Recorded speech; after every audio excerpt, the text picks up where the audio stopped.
Hola, bienvenidos al podcast número 117 de ¿Qué hay de tu vida?, el programa de Radio Cincuentopía. ¿Qué hay de tu vida? Una cita semanal con los temas que realmente interesan a los cincuentópicos. Cultura, recuerdos, experiencias, reflexiones y consejos, todo en un mismo programa. Porque como nos gusta decir siempre en Cincuentopía, la vida comienza a los 50.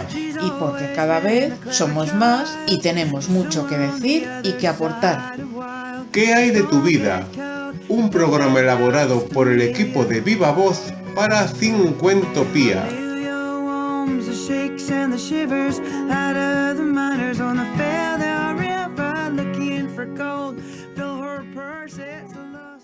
Y vamos con nuestra exposición de arte de la semana.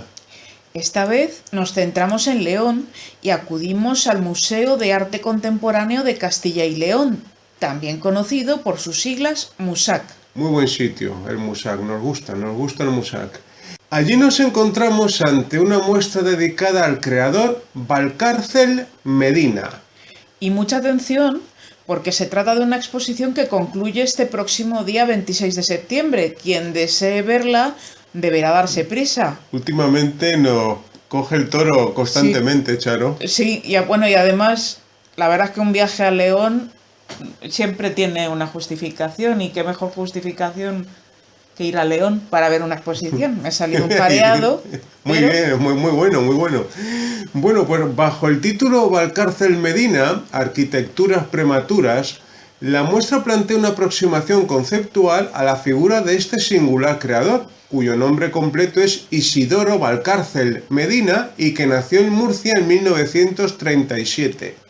Entre 1984 y 1992 realizó una serie de proyectos que en su conjunto tituló Arquitecturas Prematuras. Se trata de una colección de propuestas de urbanización y edificación que buscaban, en palabras del artista, evidenciar la absoluta contradicción existente entre la realidad más inmediata del espacio urbano y las estructuras que pretendidamente lo configuran. A primera vista, las piezas parecen planos arquitectónicos con sus correspondientes soluciones técnicas, dibujos a mano de distintas edificaciones similares a las que se hacían en ese momento.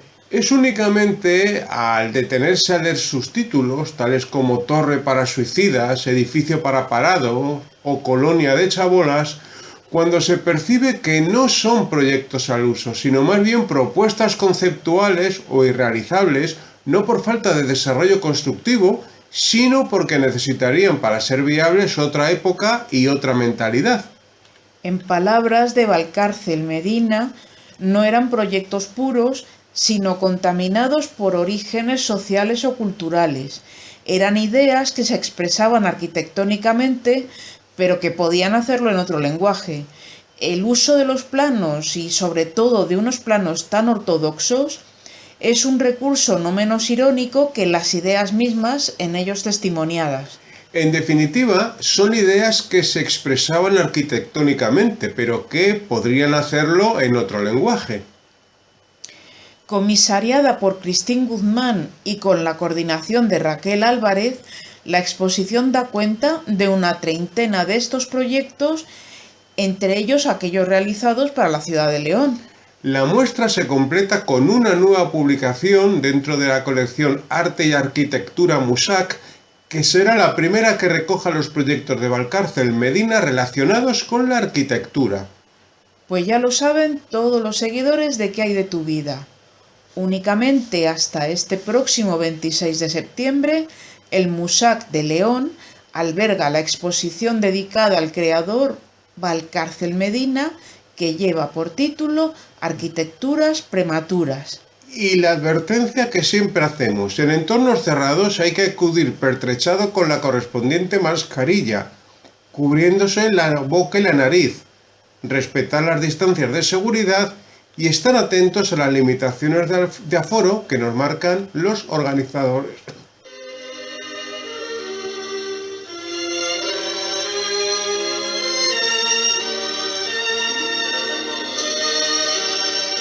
Vaya cantidad de recuerdos al escuchar esta sintonía realizada por el gran compositor Alex North. Imágenes de buenos muy buenos y malos muy malos, de familias divididas e incluso con parte de sus componentes enfrentados, del gran sueño americano siempre a punto de ser conseguido. Por si todavía hay alguien que no ha reconocido la serie de la cual estamos hablando de una serie que marcó a una parte apreciable de la población y que desde luego nosotros nos incluimos entre ellos. Se trata de Hombre Rico, Hombre Pobre. Una serie creada por la ABC estadounidense, estrenada a comienzos de 1976 en dicho país con un notable éxito y que luego también alcanzó una considerable repercusión en el medio mundo y desde luego en España.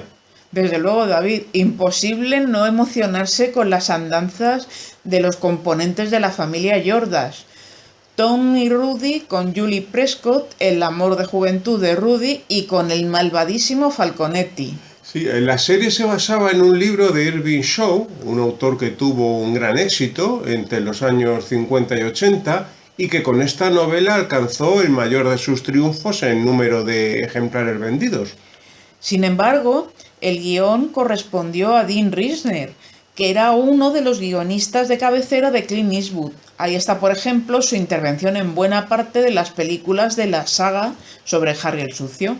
Hombre Rico, Hombre Pobre representa un cambio en lo que hasta entonces era habitual.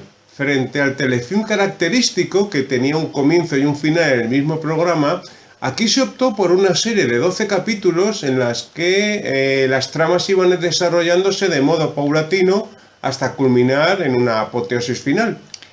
A grandes rasgos, la serie narraba las aventuras y desventuras de los dos hermanos Tom y Rudy Jordas, de extracción humilde, con dos vidas divergentes, una triunfal y otra fracasada, desde sus difíciles inicios como hijos de un violento inmigrante alemán y su abnegada esposa a partir de 1945. Bien pronto las vidas de los hermanos toman direcciones opuestas. El mayor, Rudy, se convierte en un empresario de éxito que poco a poco va construyendo un emporio económico y político. Por el contrario, el hermano pequeño, Tom, es una especie de rebelde sin causa cuya vida va dando tumbos. En un primer momento trata de triunfar en el boxeo y con posterioridad se convierte en un delincuente de poca monta al que su hermano trata de sacarle de los numerosos problemas en que se mete. La vida paralela de los dos hermanos nos permite conocer las dos caras de la moneda del denominado sueño americano, el éxito y el fracaso y las dos Américas que coexistían pero que apenas tenían contacto entre ellas. Y junto a ellos, en planos narrativos superpuestos, aparecen las figuras de Julie Prescott y de Falconetti, en una combinación que se extiende hasta finales de los años 60. Aludir a esta serie es referirnos a los cuatro protagonistas de la misma. El hermano rico, Judy Jordas, era encarnado por Peter Strauss, quien ya venía de un éxito en la película Soldado Azul, pero cuya carrera jamás despegó más allá de su presencia en unas cuantas series de televisión. El pobre, al que la vida trataba no demasiado bien, era Nick Nolte, curiosamente hasta ese momento el menos conocido de todo el elenco, y quien luego ha tenido una trayectoria cinematográfica más destacada, incluso con nominaciones a los premios Oscar. El tercer personaje principal era Julie Prescott, el amor de juventud de Rudy, y ejemplo de vida plagada de incidentes y pésimas decisiones amorosas. Era interpretado por Susan Blakely, a quien conocíamos por El Coloso en Llamas, pero que luego no ha tenido un éxito particularmente relevante. Caso aparte es el de Falconetti, el malo de la serie, quien siempre estaba al acecho y ávido por cometer toda clase de tropelías. Pocas veces, por no decir ninguna, habíamos visto un malo de esa índole que además resistía capítulo tras capítulo. Es verdad, era duro el tío, ¿eh? Luego ya nos hemos acostumbrado a malo, pero verdaderamente Sí, chungos. pero este... Este sí. era el primero, sí. Bueno, Falconetti era encarnado por William Smith, un secundario curtido en 1000 avatares, que por cierto falleció en julio de este año 2001. perdón, de este año 2021, que digo yo 2001, 2021, y que a lo largo de su trayectoria participó en más de 300 largometrajes y producciones para televisión. Sus orígenes estaban en la publicidad. De hecho, encarnó a uno de los famosos vaqueros de Marlboro. Y yo, si te pregunto por tu favorito, ¿quién dirías que era, Charo, de todos estos personajes? Pues el pobre, el personaje que interpretaba a Nick Nolte. Es que el pobre era un desgraciado. Por eso lo de pobre, ¿no? Claro, claro. Sí, sí, está bien traído. Sí, es que no lograba culminar nada con éxito, con algo que le generara. Siempre había algo que se torcía al final y la verdad es que pobrecillo. Sí. Te apiadabas, bueno, de su situación. ¿Y el tuyo? Pues ¿Quién mira, era tu favorito? Pues mira, yo la verdad me identificaba con Falconetti, pero bueno, eso es porque soy mala persona, ¿no? Claro, pero eso. el hombre ahí estaba al acecho a la que pillaba. Si había que matar, mataba. Si había, bueno, en fin, cometía una gama de delitos tan extensa que yo creo el Código Penal lo reformaron solo por él, ¿verdad? Era tremendo. En fin. Se tenía una cartilla muy completa, sí. Muy completa, sí. Bueno, la verdad es que por los capítulos de Hombre Rico, Hombre Pobre, además de los personajes mencionados y los actores que los interpretaban, pasaron algunos actores de particular renombre, que algunos eran figuras ya consagradas y otros fueron alcanzando el éxito durante el transcurso de los años. Pues mira, te digo aquí algunos de los nombres, Charo. Gloria Graham, Edward Asner, Fionnuala Flanagan, Bill Bixby, Dorothy Maguire, Ray Milland, Talia Shire, Van Johnson, Dorothy Malone o Dick Sargent.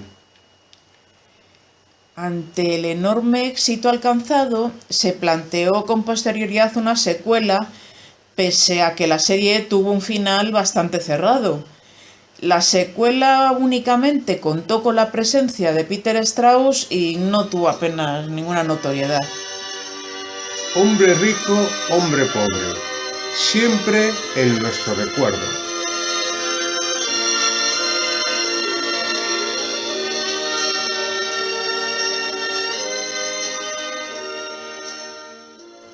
Damos paso a nuestra sección Club de Lectura, en la que de manera semanal proponemos un libro a los seguidores de ¿Qué hay de tu vida? Los criterios que seguimos para seleccionar las diferentes obras que pasan por esta sección son que correspondan a una temática variada y que respondan al principio de literatura de calidad, de la que nos hace reflexionar al tiempo que nos entretiene y nos emociona. En esta oportunidad nuestro libro se titula Como la sombra que se va y su autor es el escritor español Antonio Muñoz Molina. Nacido en 1956 en la localidad jiennense de Úbeda, es difícil indicar nada nuevo de este notable creador al que ya hemos dedicado más de una reseña en este programa. Estamos ante un libro publicado en 2014 de una sutileza extenuante y casi dolorosa. Ante la obra creada por Antonio Muñoz Molina, el lector siente que por mucho que lo intente, las ideas esbozadas se le escapan entre los dedos de las manos como si de un incontenible torrente de agua se tratara. En este libro vuelve a demostrar su enorme maestría a la hora de narrar sentimientos, recrear situaciones, yuxtaponer realidad y ficción sin necesidad de trampa alguna y transmitir una inequívoca sensación de honestidad intelectual y pasión por el trabajo bien hecho. A primera vista, como la sombra que se va, relata la trayectoria vital de tres personajes de carne y hueso. El propio autor, Antonio Muñoz Molina, desdoblado en sus 30 y casi 60 años respectivamente. James Earl Ray, asesino confeso, al menos en un primer momento, de Martin Luther King. Y el propio líder negro, defensor de los derechos civiles y referente moral de buena parte de la sociedad estadounidense durante la segunda mitad de los años 50 y sobre todo en la década de los 60 hasta su fallecimiento en 1968. Sin embargo, como sucede con todo gran libro, y este lo es, no hay duda alguna, lo que se transmite va mucho más allá de lo meramente contado. Porque Muñoz Molina se nos entrega por completo. Pese a que él mismo subraye que una novela se escribe para confesarse y para esconderse, en este caso la sensación es que hay bastante más de lo primero que de lo segundo. Bien por formación, bien por personalidad, o acaso por ambas circunstancias, Antonio Muñoz Molina parte de un hecho poco conocido incluso entre quienes más se han interesado por la personalidad de Martin Luther King. Durante 10 días, su asesino se escondió en Lisboa, mientras trataba de conseguir un visado que le permitiera viajar a Angola, por aquel entonces todavía colonia portuguesa. La documentación desclasificada por el FBI ha revelado un gran número de datos relativos a dicha estancia. La aproximación a la figura de James Earl Ray resulta fascinante, aunque el libro en modo alguno sea una biografía. Muñoz Molina nos muestra un ser humano tan desconcertado en su vida como pertinaz en sus errores, desvalido e ingenioso a un tiempo, en ocasiones abrumado por el peso de sus demonios familiares y otras veces con una inequívoca capacidad de manipular los sentimientos ajenos. En suma, todo un hombre. No menos lúcido es el acercamiento a Martin Luther King. En apenas 40 páginas traza un fabuloso perfil pleno de matices en el que se entrecruzan la angustia del liderazgo no buscado, el constante sentimiento de culpa, la pasión extramatrimonial, el hartazgo de aguantar las embestidas desde muy distintos frentes, la desesperación ante los cambios que nunca acaban de llegar, la camaradería con sus compañeros de lucha o los dimes y diretes del devenir político, entre otros muchos aspectos. Y todavía nos queda el tercero de los protagonistas, Antonio Muñoz Molina. Es difícil recordar en la literatura española un caso más honesto de desnudo ante el lector. El autor va tirando de manera tan precisa como inexorable de la madeja del hilo de la vida, el indefectible paso del tiempo. En cada final hay un preludio. La voluptuosidad y el dolor que acompañan el proceso creativo. Ni un solo día en mi vida me he sentado a escribir sin una sensación abrumadora de imposibilidad y desánimo. O la búsqueda de la soledad como manera de superar las contradicciones entre lo que se tiene y lo que se ambiciona, entre lo que se es y lo que se desea ser. Yo no añoraba a nadie ni distraía aquel momento presente con ningún recuerdo. Todo ello nos hace descubrir, incluso a quienes nos consideramos sus lectores asiduos, aristas que no le conocíamos.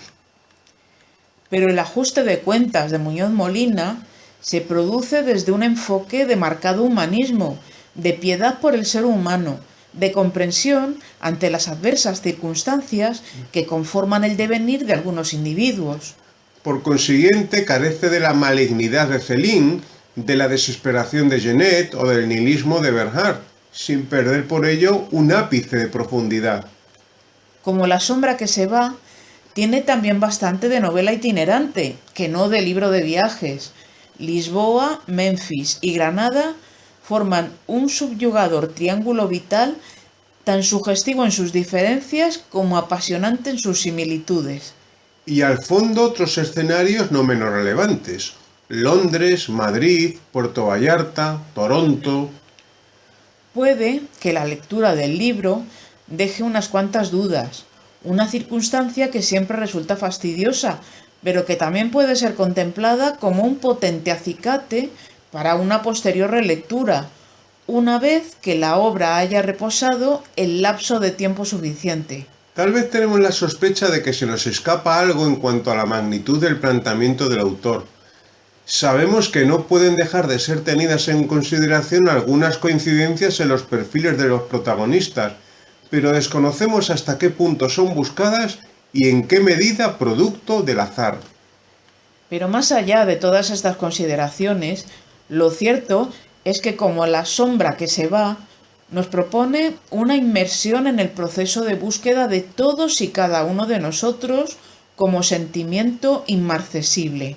Y no es en absoluto casual que dicha indagación quede profundamente enraizada con el texto de la pancarta que llevaban los participantes de esa sucesión de manifestaciones que fueron encabezadas por Martin Luther King durante ese periodo histórico. I am a man, I am a man, I am a man. Antonio Muñoz Molina, Como la sombra que se va, editorial Seix Barral, Biblioteca Breve. La recomendación para nuestro club de lectura.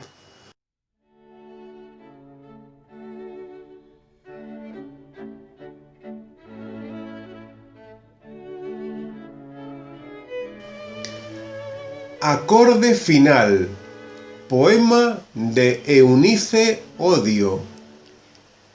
Al borde de alegres segadores tiembla el agua, y ofrece para el orden del labio complacido dulce rumbo crecido de preñadas mañanas y agraria transparencia dulcemente encendida. El trigo coronado de apretada espesura retiene el desbordado color con que le ordenan, vecino de la carne, colmarse en primavera. El ganado decrece tiernamente en lo oscuro, donde dilata el suelo su asombrosa corriente, y la abeja termina su tránsito de nieve y su majada oculta sobre tímidos jaspes. Y tú, amado, que pones rumbo fijo al arado, que circuye la tarde y apresura la rosa, ¿dónde tienes el pecho frondoso de raíces, donde la sien desnuda sin regazo ni término? Sobre los pastos suaves, cándidos mayorales habilitan la uva en que se aloja el vino, y congregan el clima en que crezca su aroma y reparta en la lengua manojos de alegría. Así el verano atiende su reciente hermosura y sobre el viento solo distribuye sus pájaros. Así el nácar esparce su quietud y deleite y su color silvestre reanuda y apacienta. Oh dádivas, oh dones terrestres, oh suaves alimentos, solo agotar la siembra con el pecho, solo desembocar al gozo y detenerse, oh piel, oh ceniza colmada y balbuciente. Charo Nieva nos ha recitado el poema Acorde final, escrito por Eunice Odio.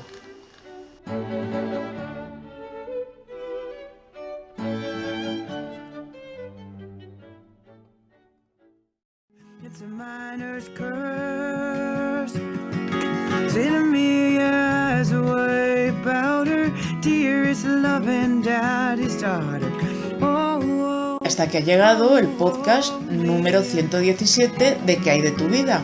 El programa de Radio Cincuentopía. Una cita semanal con los temas que realmente interesan a los cincuentópicos. Cultura, recuerdos, experiencias, reflexiones y consejos, todo en un mismo programa. ¿Qué hay de tu vida? El programa para todos los que ya hemos cumplido los 50 años y pensamos que lo mejor está todavía por llegar. Nos despedimos hasta el jueves próximo. ¿Qué hay de tu vida? Un programa elaborado por el equipo de Viva Voz para Cincuentopía. It's a miner's curse. Well, Amelia didn't stay that long. She was still a girl when she left town. But my